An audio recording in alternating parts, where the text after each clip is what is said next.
Okay, so good morning, everyone. Happy Erev Sukkot, as the holiday is about to begin this evening. Third of 4 weeks of Jewish holidays in the fall, always make for quite the marathon.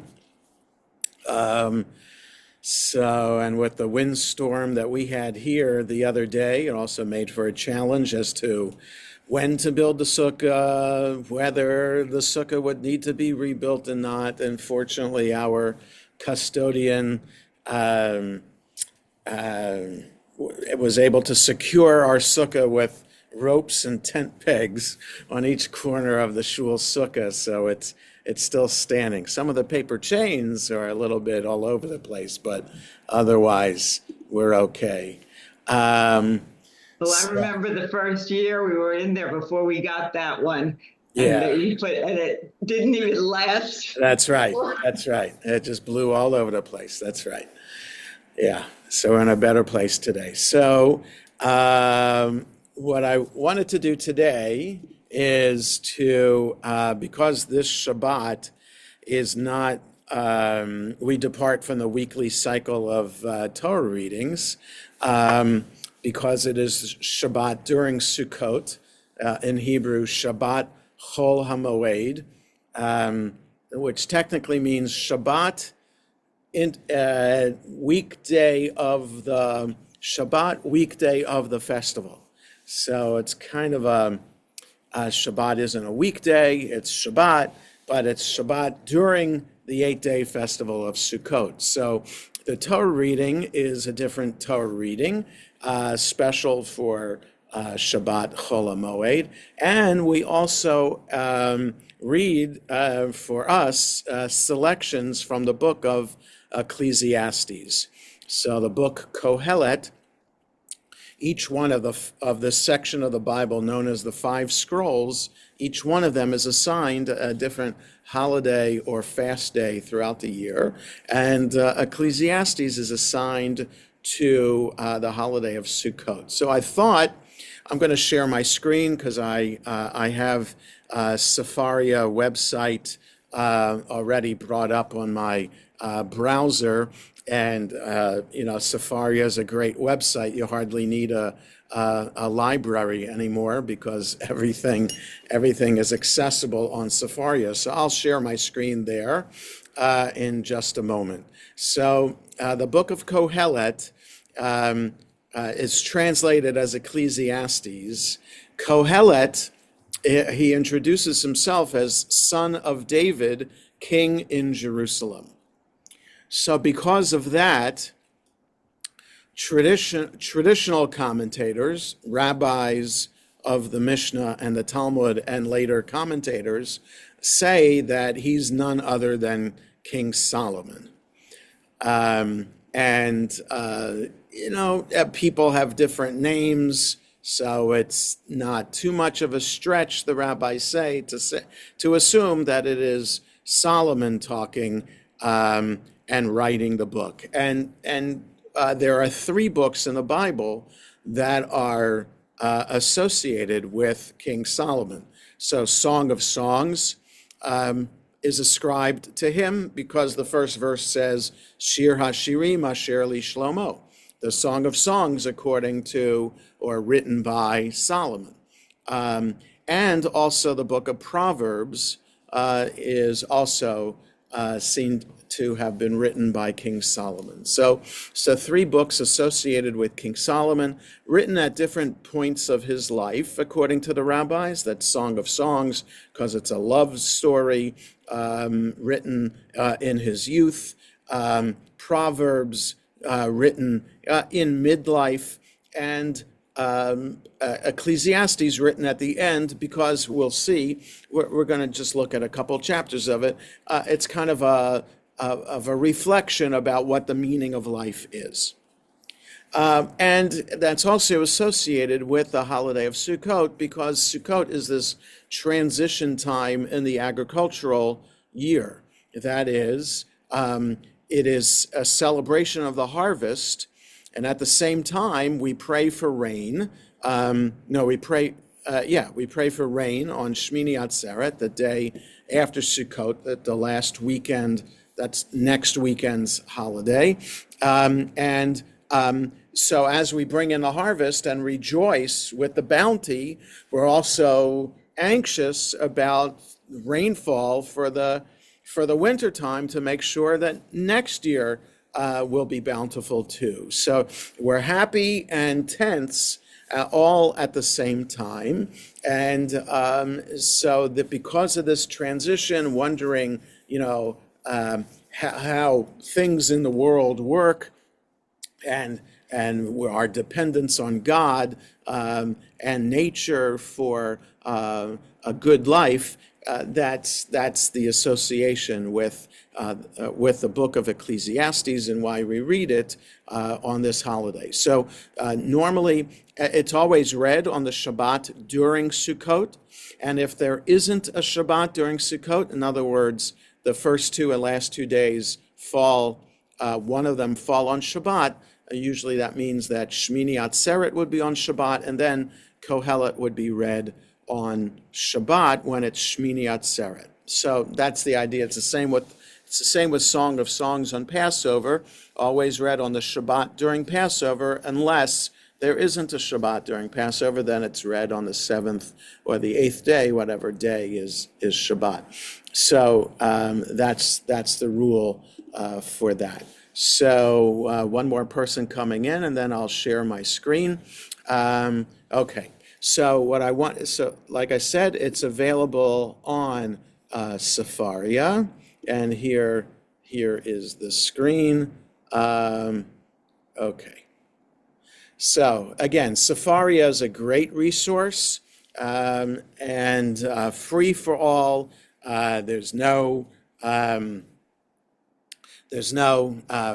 free site or versus a paid site. It's just a great resource within our community, within the Jewish community. And like I said, almost makes having actual books obsolete.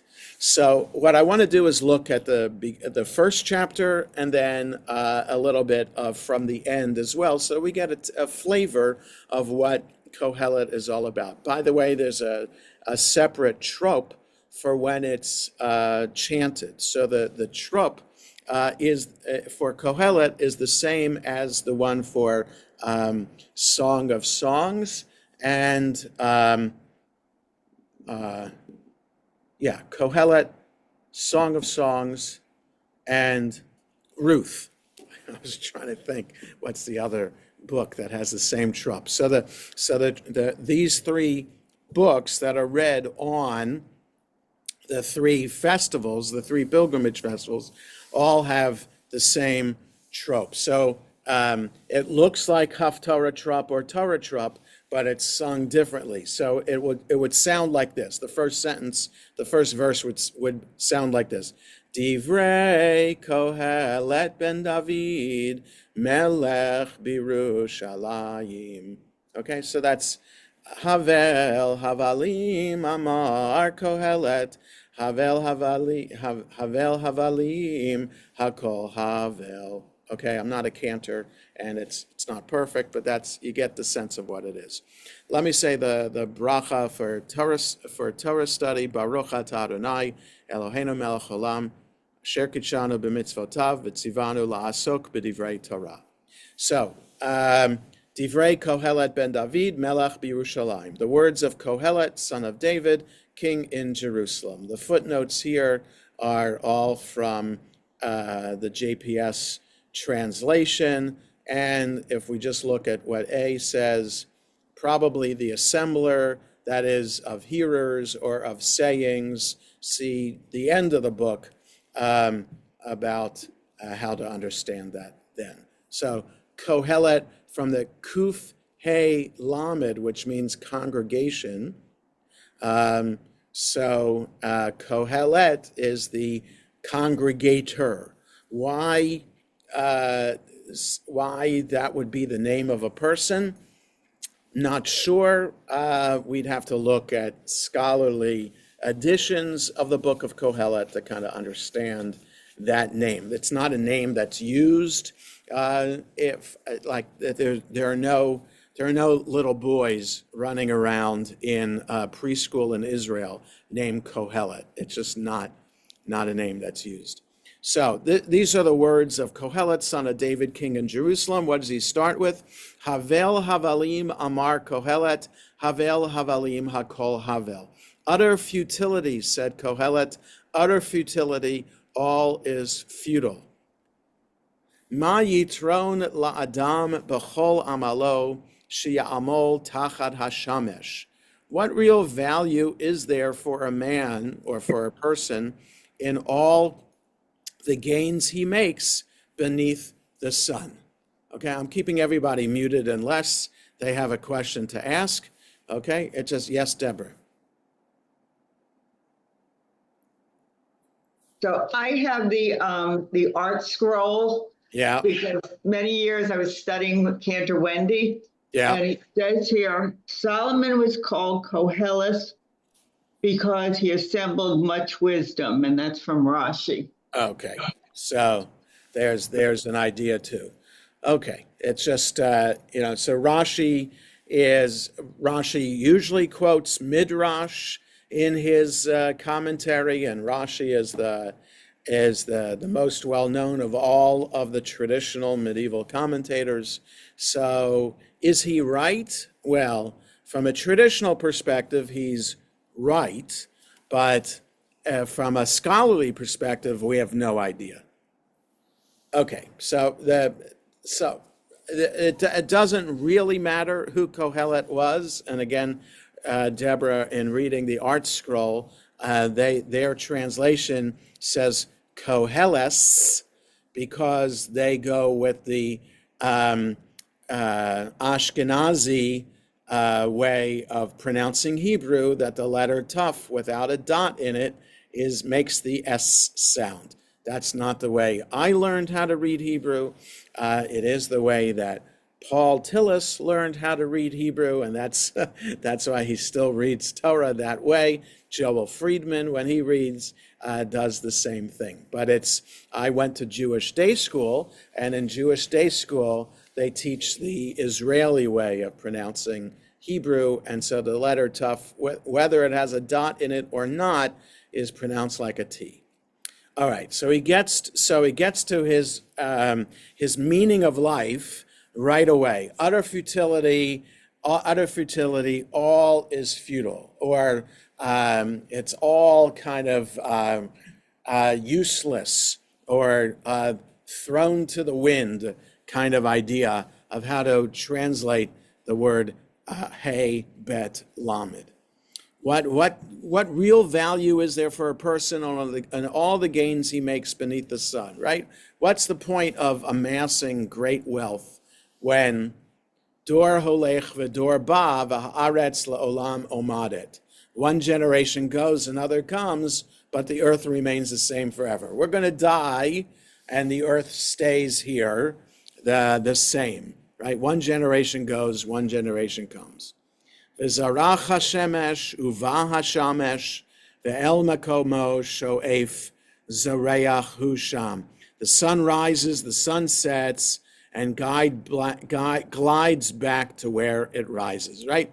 The sun, no matter what we can do about it, we have no control. We're going to die. The sun's going to rise every day. Holech el darom v'sovev el tzafon. Sovev, sovev, holech haruach, va'al savivotav, shav haruach. Southward blowing, turning northward, ever turning blows the wind. On its rounds, the wind returns, right? Sun rises, sun sets, the wind blows.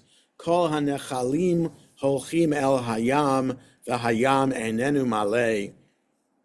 El makom shehanechalim holchim sham heim shavim lalachet. The streams flow into the sea, yet the sea is never full. To the place from which they flow, the streams flow back again.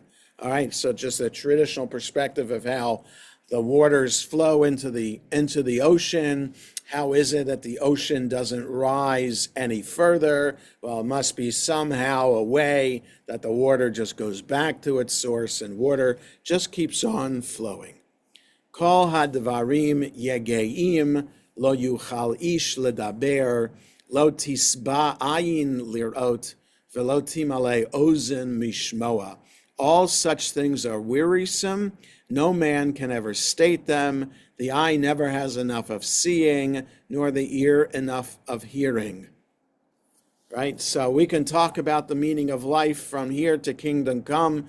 We can just keep on talking about it, and we just know in the end we're going to die. Ma shehaya hu sheyihiyeh, u'ma shene'asa hu sheyeyaseh, ve'en kol chadash tachat hashamesh. Only that shall happen which has happened. Only that occur which has occurred. There's nothing new beneath the sun. In other words, he's saying there's no innovation, which is a little bit different. Let's say it is Solomon. So this is a 3,000-year-old book. So assuming this is from King Solomon himself. So 3,000 years ago, there wasn't that much innovation going on. People, you knew how to build a building. You knew how to be a blacksmith. You knew how to do these things.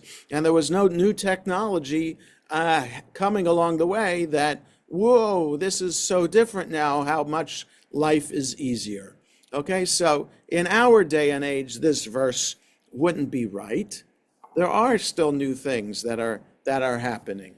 Okay, but even with the new things that are happening, maybe we live a little bit longer than in Solomon's time. I don't know, let's say mortality was between the ages of 40 and 50, and now it's between 70 and 80. Okay, so maybe we've nearly doubled mortality rate, but still we die.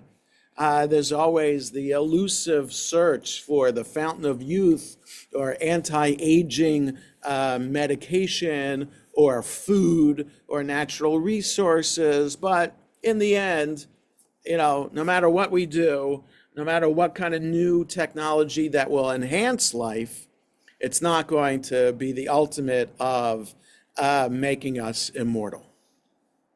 So in the end, there's nothing new. It's all, it's all, in the end, we're going to die. Yesh davar, verse 10, sheyomar re'eh zeh chadashu, kavar haya la'olamim asher haya milfanenu. Sometimes there is a phenomena of which they say, look, this one is new. It occurred long since in ages that went by before us. So you think this is an innovation? Somebody else had already thought of it. Don't think that you're any great sheikhs or discovered something new. Ein zichron larishonim v'gam la'achronim sheyihiyu lo yihiyeh lahem zikaron im sheyihiyu la'achrona. The earlier ones are not remembered, so too those that will occur later will no more be remembered than those that will occur at the very end. Right? So, Ani Kohelet Hayiti Melech al Yisrael b'Yerushalayim. I, Kohelet, was king in Jerusalem over Israel. V'natati et libi lidrosh v'latur b'chochma al kol asher na'asa tachat hashamayim. Hu inyan ra, natan Elohim livnei ha'adam la'anot bo. I set my mind to study and to probe with wisdom all that happens under the sun, an unhappy business that, which God gave men to be concerned with. That, right? If you're trying to find the meaning of life, it's not a happy search. Because, yeah, there might be a reason to try to make the best of life itself, but it all ends up to be depressing because no matter how meaningful our life is, it's going to end, and there's nothing we can do about it. Ra'iti et kol hama'asim shen'asu tachat hashamesh ve'enei ha'kol hevel u'ra'ut ruach. I observed all the happenings beneath the sun, and I found that all is futile and pursuit of wind. Me'uvat lo yuchal litkon, v'chesron lo yuchal lihimanot. A twisted thing that cannot be made straight, a lack that cannot be made good. Right? And he's talking as king, so he has virtually infinite resources to try to purchase or to acquire the best. And nothing that he can do can make something twisted straight and something that is lacking made good. Dibarti ani im libi lemor, ani hine higdalti vehosafti chochma, al kol asher haya lefanai al Yerushalayim, velibi ra'ah harbe chochma v'da'at. I said to myself, here I have grown richer and wiser than any that ruled before me over Jerusalem, and my mind has zealously absorbed wisdom and learning. Ve'etna libi ladat chochma v'dat holelot v'sichlut yadati shigam zehu ra'ayon ruach. And so I set my mind to appraise wisdom and to appraise madness and folly, and I learned that this too was pursuit of wind. Ki berov chochma rav ka'as v'yosif da'at yosif machov. For as wisdom grows, vexation grows. To increase learning is to increase heartache. That is, the more you know, the more you understand how vulnerable we are and how futile life is. All right, so this is a pretty depressing book. We might wonder what it's doing in the Bible. So just before we get to the end of the book, because basically he repeats this theme over and over again for the 12 chapters in the book. So why is it here? So there's if we were to categorize books of the Bible, we could have prophecy. So they're all the books of the prophets, the three main ones, Isaiah, Jeremiah, Ezekiel, the 12 minor ones. Those are prophets. Okay, so they're telling. They're these individual people speaking for God to tell the people to follow the covenant, okay? There are history books. So there's Joshua, Judges, 1 and 2 Samuel, 1 and 2 Kings, the books of Chronicles, Ezra, Nehemiah. Essentially, these are the history books of the Bible. Could be another couple thrown in there. And then there's also law books, Torah being the main one of being a law book. But then there are wisdom books. So that is books like Proverbs, Job, Ecclesiastes, Psalms. It's unclear whether Psalms is part of wisdom literature or something else entirely. But these books focus more on the meaning of life. So wisdom, for the sake of understanding, no, not necessarily. It is understanding, but first a study of life itself, but life in relationship to God's role in our lives. So it's not just wisdom of like Aristotle or Plato. It's religious wisdom literature. Okay, so understanding theology and theodicy. So theology, understanding what God is, and theodicy, understanding God's role in good and evil. Okay, so the book of Job is that in its entirety, and Ecclesiastes is a little bit of the same. Job comes out of personal tragedy in Job's life, in which through that tragedy, understanding then what the meaning of life is in relationship to God, and Ecclesiastes does the same thing. Okay, so those books are in the Bible because they end with certain knowledge and belief in God. Okay, and so let's look at chapter 11. Excuse me for doing this, and don't mean to make you sick by the fast scrolling here. but let's just go down. We'll look, chapter 11 is kind of short. Yes, only 10 sentences. So we can look at 11 and 12 to see then how this book was able to be. Everything is futile. And what he also says is here, Shalach lach mecha al penei hamayim kibarov hayamim timtsaenu.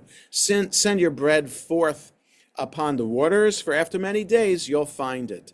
Ten chelek leshiv'a v'gam lishmona kilo teda ma yeh ra'a al haaretz. Distribute portions to 7 or even to 8, for you cannot know what misfortune may occur on earth. So in other words, do good, spread your wealth. Im yimalu ha'avim geshem al haaretz yariku, ve'im yipol eitz badarom, ve'im batzafon mekom sheyipol ha'etz sham yehu. If the clouds are filled, they will pour down rain on the earth. And if a tree falls to the south or to the north, the tree will stay where it falls. Shomer ruach lo yizra ve'ro'eh be'avim lo yiktzor. If one watches the wind, he'll never sow. And if one observes the clouds, he'll never reap. In other words, don't be depressed. Don't think, oh, there's never going to be a good time for planting the seeds. There's never going to be a good time to harvest. It's always going to wind blow. You're not going to be able to take advantage of life in the moment. So you have to, despite what nature may bring, you have to still go about sustaining yourself. And no matter what nature might bring in the future. Kasher eincha yodea ma derech haruach ka'atzamim beveten hamaleah kacha lo tedat ma'aseh Elohim asher yaseh hakol.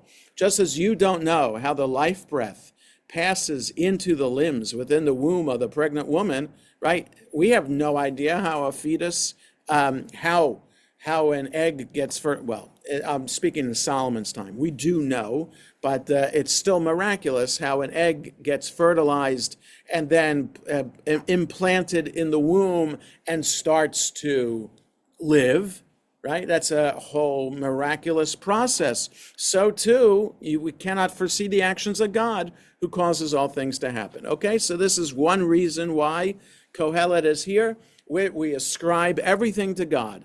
No matter how much we try, we can't figure it out. God knows. Baboker zra et zarecha vela erev al tanach yadecha, ki eincha yodea eze yichshar hazeh ozeh, ve'im shneihem ke'echad tovim. Sow your seed in the morning and don't hold back your hand in the evening, since you don't know which is going to succeed, the one or the other, or if both are equally good. Right? In other words, try planting seeds in the morning, try planting seeds in the evening. You don't know, there's a lot of superstition when it comes to farming, how to throw the seeds into the ground, how many seeds to put in the ground. Is it better to plant in the morning, in the evening? We don't know. Bets to hedge your bets and do it all. Umatok ha'ur v'tov la'einayim lirot et hashamesh. How sweet is the light, what a delight for the eyes to behold the sun. Ki im shanim harbe yechya ha'adam bechulam yismach v'yizkor et yemei ha'choshech ki harbe yihiyu kol sheba havel. Even if a man lives many years, let him enjoy himself in all of them, remembering how many the days of darkness are going to be. The only future is nothingness. Right? So enjoy yourself now. We're going to be dead for a long time. So we're not going to be alive for a long time. So take advantage of being alive. Samach bachur biyaldutecha, v'tivracha libacha biyamei bechurotecha, v'halech bedarchei libcha u'v'mar'ei einecha, v'da ki al kol eila yiviacha Elohim b'mishpat. O youth, enjoy yourself while you're young. Let your heart lead you to enjoyment in the days of your youth. Follow the desires of your heart and the glances of your eyes, but know well that God will call you to account for all such things. All right, so there's perhaps this isn't a hedonistic lifestyle that he's calling for, because just know you should have a conscience. So it's not all about pursuit of happiness for the sake of pursuit of happiness. It's pursuit of happiness knowing that God is watching. Okay, so there's that. V'haser ka'as milibecha, v'ha'aver ra'a mibesarecha, ki ha'yaldut, v'ha'shacharut havel. And banish care from your mind, and pluck sorrow out of your flesh, for youth and black hair are fleeting. Don't be depressed in your youth. Be happy. Take advantage of it, because, as I know so well, hair is fleeting. Right? I lost mine at 32. Oh well. So this is what's so. If the book ended here, there is an acknowledgement of God in life, but also an acknowledgement that you need to take advantage of the health and happiness that we have now, because the end, it's all going to end, and we'll be dead in the earth for a lot longer than we'll be alive on the earth. Okay, so it's a pretty realistic, practical, straightforward kind of outlook on life with a little bit of God thrown in. So that's why chapter 12 comes along and adds an idea, and why scholars think that maybe chapter 12 or part of chapter 12 was added later because of that. So let's just see how many. Yeah, only 14 sentences. So, Uzachor et borecha biyamei bechurotecha, ad asher lo yavo'u yemei hara'a v'higiu shanim, asher tomar ein li vahem chayfetz. So appreciate your vigor in the days of your youth, before those days of sorrow come and those years arrive, of which you will say, I have no pleasure in them. Ad asher lo techshach hashemesh v'ha'ur, v'hayareach v'hakochavim v'shavu ha'avim achar hagashem. Before sun and light and moon and stars grow dark, and the clouds come back again after the rain. Right? Take advantage of life now. Bayom sheyazu'u shomrei habayit, v'hit avtu anshe hachayil, uvatlu hatochanot ki mi'etu, v'chashechu haro'ot ba'arubot. When the guards of the house become shaky, and the men of valor are bent, and the maids that grind grown few are idle, and the ladies that peer through the windows grow dim. V'sugru dilatayim bashuk, bishval kol hatachana, v'yakum lekol hatzipur, v'yishachu kol benot hashir. And the doors to the street are shut, with the noise of the handmill growing fainter, and the song of the bird growing feebler, and all the strains of music dying down. Gam migavoa yira'u v'chat chatim baderech, v'yanetz hashaked v'yistabel hechagav v'tafer ha'aviona, ki holech ha'adam el beit olamo, v'savavu v'ashuk hasofdim. As you can tell, I was stumbling over some words here, very unusual words. When one is afraid of heights and there is terror on the road, for the almond tree may blossom, the grasshopper be burdened, and the caper bush may bud again, but man sets out for his eternal abode with mourners all around in the street. Ad asher lo yeratek chevel hakesef, v'tarutz gulat hazahav, v'tishaver kad al hamabua, v'narotz hagalgal el habur. Before the silver cord snaps and the golden bowl crashes, the jar is shattered at the spring and the jug is smashed at the cistern. V'yashov ha'afar al haaretz k'shehaya, v'haruach tashuv el ha'elohim asher natana.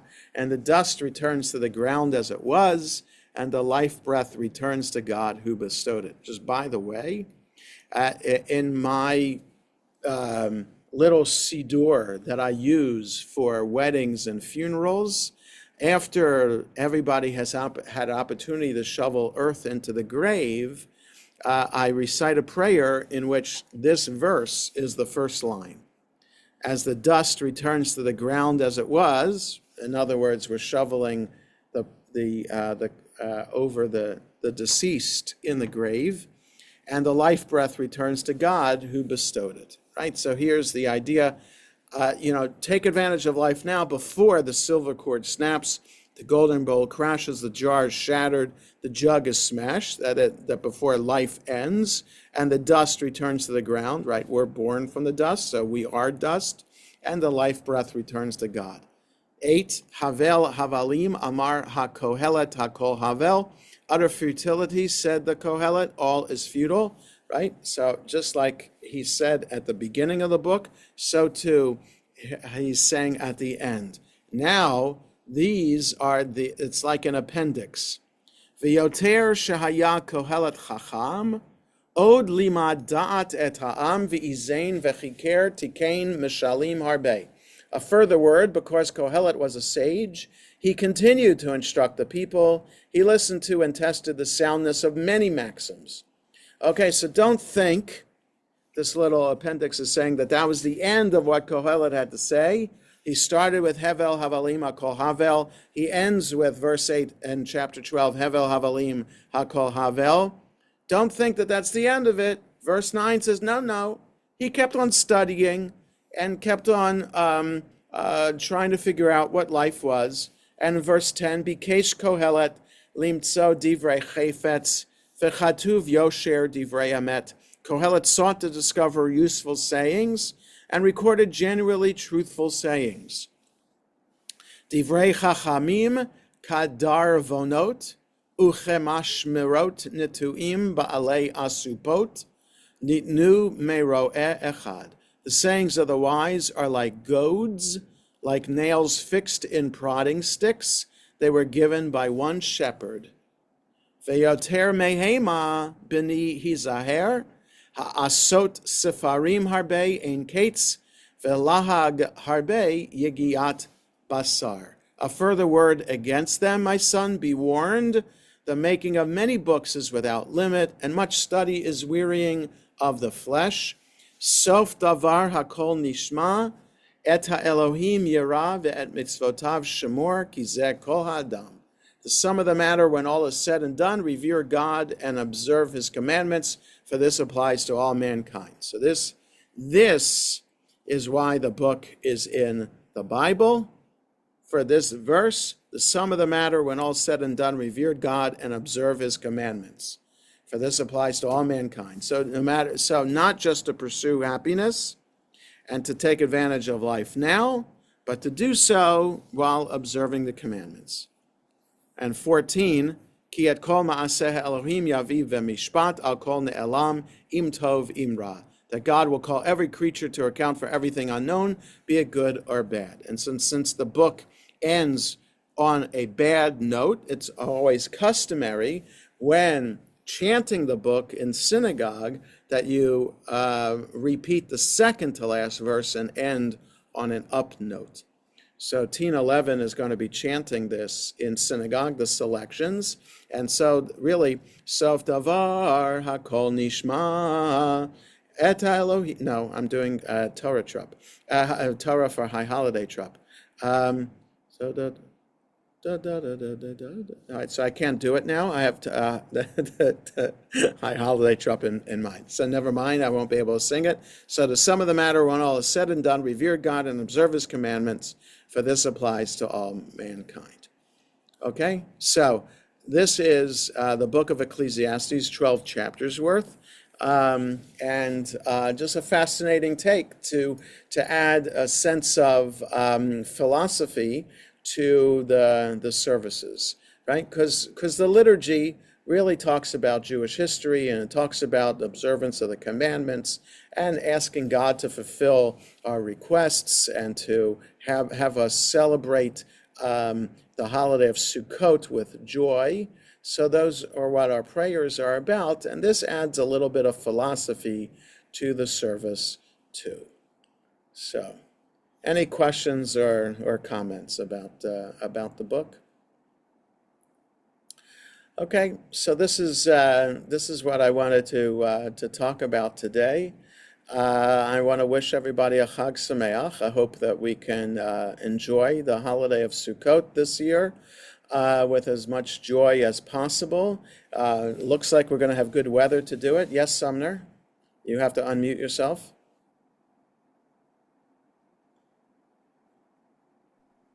Go ahead. I just very fundamental Yeah, is that you stay true to the belief in God. right, right. So So that, but again, what if you waver in that belief? well, that's not what this book is about. Very sad. Yes. Right. So that's a different book about how to maintain belief in God. This is a book about how to make sense of what the pursuit of life is all about.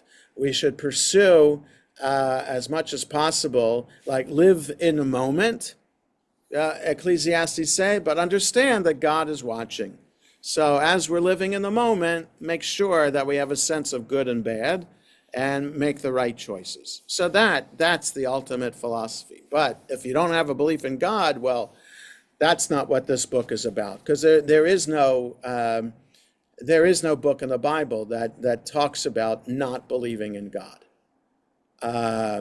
So that would have to be a different book that we'd have to look into, right? And there are modern books about that, but only modern books. There really aren't books even in the Middle Ages that talk about, Jewish books that talk about what if you don't believe in God. They all assume that you will and that you always will. Yeah. All right. Have a good day, everybody.